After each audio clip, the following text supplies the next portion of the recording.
বিসমিল্লাহির রহমানির রহিম। আসসালামু আলাইকুম সুপ্রিয় শিক্ষার্থীবৃন্দ, আজকে আমরা আলোচনা করব হযরত ওমর ইবনে আব্দুল আজিজ রাহমাতুল্লাহ আলাইহি সম্পর্কে। তো এনার পরিচয় হল হযরত ওমর ইবনে আব্দুল আজিজ 61 হিজরি সনে উমাইয়া বংশে জন্মগ্রহণ করেন।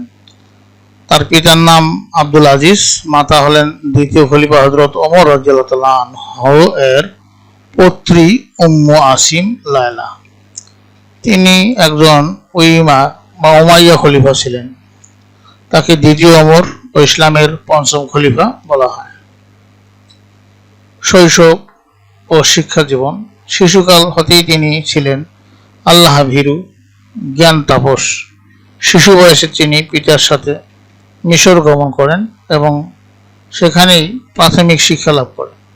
এরপর তিনি কোরআন ও হাদিসের উচ্চতর জ্ঞান লাভের আশায় মদিনায় গমন করেন। তৎকালীন সময়ে মদিনার বিখ্যাত শিক্ষকদের নিকট হতে তিনি জ্ঞান অর্জন করেন। তিনি কোরআন, হাদিস, তাফসীর ও আরবি সাহিত্যের উপর উচ্চ শিক্ষা গ্রহণ করেন।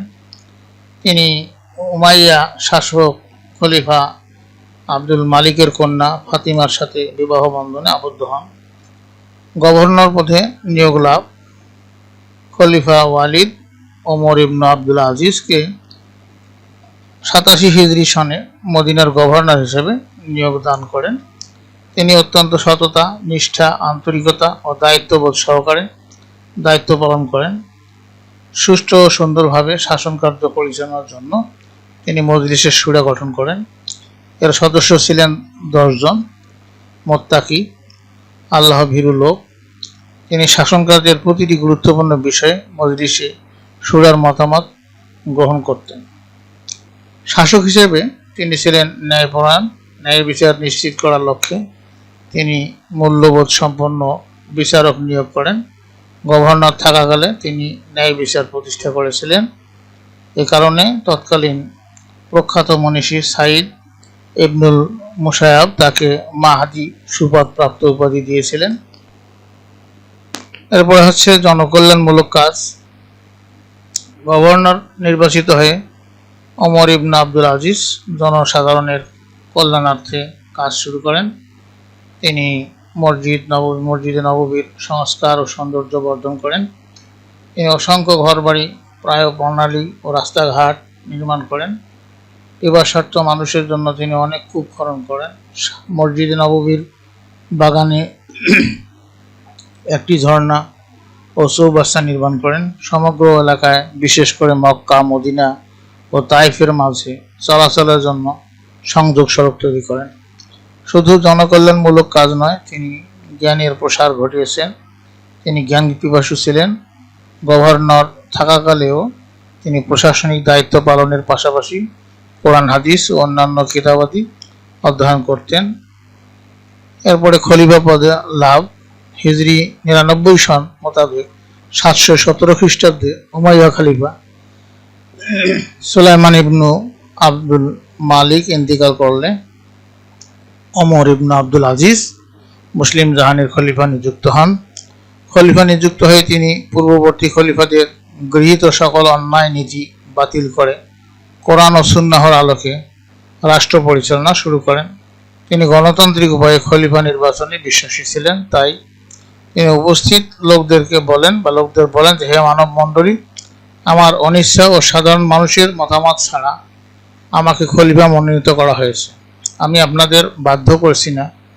আপনারা যাকে ইচ্ছা নির্বাচন করুন।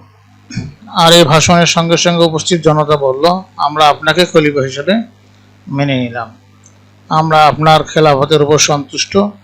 অথবা তিনি নির্বাচিত রাষ্ট্রপ্রধান হিসেবে শপথ গ্রহণ করেন। খলিফা নিযুক্ত হওয়ার পর প্রাদেশিক গভর্নরদের উদ্দেশ্যে প্রেরিত চিঠিতে তিনি উল্লেখ করেন যে, তোমরা আল্লাহকে ভয় করো, তার কিতাব মেনে চলো এবং রসুলের সুন্নাহ অনুসরণ করো।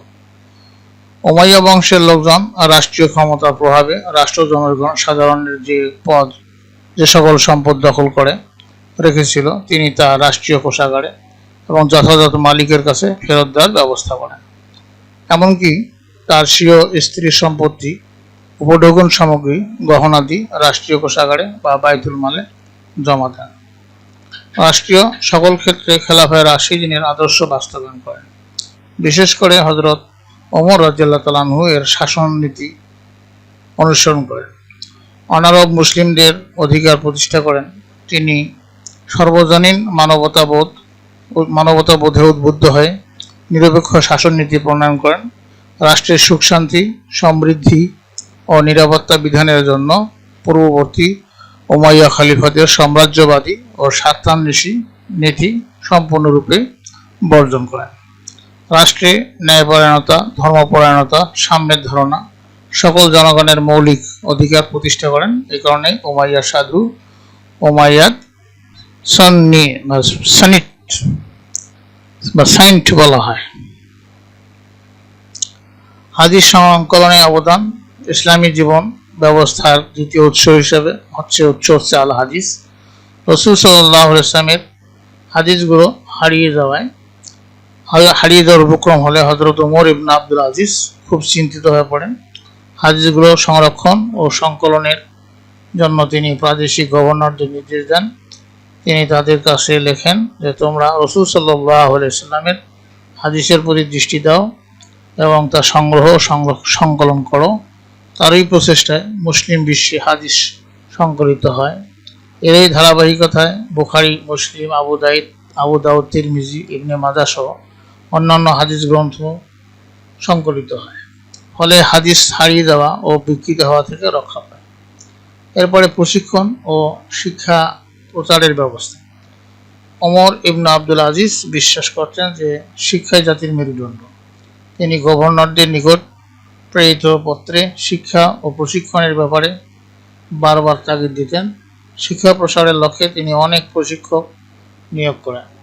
শিক্ষকদের জন্য মাথাপিছু মাসিক 100 দিনার স্বর্ণমুদ্রা ভাতার ব্যবস্থা করেন। তার সময়ে সিন্ধু, আফ্রিকা, স্পেন সহ বিভিন্ন দেশে ইসলাম ও জ্ঞান বিজ্ঞানের প্রসার ঘটে। এরপরে হচ্ছে তার কৃতিত্ব। দ্বিতীয় ওমর নামে খ্যাত হযরত ওমর ইবনে আব্দুল আজিজ রাষ্ট্র পরিচালনায় কোরআন, হাদিস ও খেলাফায়ে রাশিদিনের নীতি অনুসরণ করেছিলেন। তাই তাকে 4 খলিফার পর ইসলামের 5ম খলিফা বলা হয়। তার আমলে কৃষি, ব্যবসা, বাণিজ্যের প্রভূত উন্নতি সাধিত হয়। তিনি মানুষের মাঝে পারস্পরিক বিরোধ দূর করে সাম্য ও সম্প্রীতির সমাজ প্রতিষ্ঠা করেন। তার সময় জনসাধারণের আর্থিক অবস্থার এত বেশি উন্নতি হয়েছিল যে যাকাত গ্রহণ করার মতো লোক খুঁজে পাওয়া যেত না। তিনি ছিলেন একাধারে ফকিহ, ইসলামী আইনশাস্ত্রে বিশেষজ্ঞ, মুস্তাহিদ, ইসলামের ধর্মজ্ঞানে সুপণ্ডিত এবং কোরআন হাদিসের হাফিজ। সুবহানাল্লাহ। এরপরে চরিত্র। হযরত ওমর ইবনে আব্দুল আজিজ ছিলেন আল্লাহর নির্দেশ পালনকারী, বিনয়ী, নম্র প্রকৃতির মানুষ। তার অন্তরে এত আল্লাহ ভীতি ছিল যে তিনি প্রায় আল্লাহর ভয়ে কাঁদতেন। খলিফা হয়েও তিনি অত্যন্ত সহজ সরল ও অনাড়ম্বর জীবনযাপন করতেন। রাষ্ট্রীয় কোষাগার থেকে দৈনিক মাত্র 2 দিরহাম ভাতা গ্রহণ করতেন। একজন ন্যায়পরায়ণ শাসক হিসেবে তিনি অন্য ধর্মাবলম্বীদের সাথে বন্ধুত্বপূর্ণ ব্যবহার করতেন। তার আমলে খ্রিস্টান, ইহুদি, অগ্নি উপাসকগণকে তাদের মির্জা উপাসনালয় নিজ নিজ অধিকারে রাখায় অনুমতি দেওয়া হয়েছিল। তার আমলে সকল ধর্মের লোক স্বাধীনভাবে নিজ নিজ ধর্ম পালন করত। তিনি সাম্প্রদায়িকতার বিপরীতে উদার ও চিন্তাধারার মানুষ ছিলেন। তিনি আইলা ও সাইপ্রাসের খ্রিস্টানদের কর কমিয়ে দেন। নাজরানের খ্রিস্টানদের প্রতি তিনি বিশেষ সুবিধা প্রদান করেন। জ্ঞান চর্চায় অমুসলিম মনীষীদেরও সাহায্য করেছিলেন। তিনি তাদের দ্বারা কয়েকটি গ্রন্থ আরবিতে অনুবাদ করে তা প্রকাশের ব্যবস্থা করেন। এরপর হচ্ছে ইন্তেকাল। এই মহামনীষী 101 হিজরি মোতাবেক 719 খ্রিস্টাব্দের রজব মাসে প্রায় 40 বছর বয়সে ইন্তেকাল করেন। ইন্না লিল্লাহি ওয়া ইন্না ইলাইহি রাজিউন। তার খেলাফতকাল ছিল প্রায় 2.5 বছর। আমরা হযরত ওমর ইবনে আব্দুল আজিজের জীবন আদর্শ অনুসরণ করব। তার ধর্মপরায়ণতা, জীবন সাধনা, ন্যায়পরায়ণতা এবং অসাম্প্রদায়িক আদর্শ আমাদের জীবনে বাস্তবায়ন করতে চেষ্টা করব। প্রিয় শিক্ষার্থীবৃন্দ, তোমাদের কাজ হলো তোমরা হযরত ওমর ইবনে আব্দুল আজিজের ধর্মপরায়ণতা, উদার ও দৃষ্টিভঙ্গি সম্পর্কে বাড়ির কাজ হিসেবে সংক্ষেপে লিখে শিক্ষককে দেখাবে। আমরা পরবর্তী ক্লাসে পাঠ 7 নিয়ে আলোচনা করব, হযরত রাবিয়া বসরি রাহমাতুল্লাহ আলাইহি। তো আমাদের সার্বিক মঙ্গল ও সুস্বাস্থ্য কামনা করে আজকে এখানে বিদায় নিচ্ছি। খোদা হাফেজ।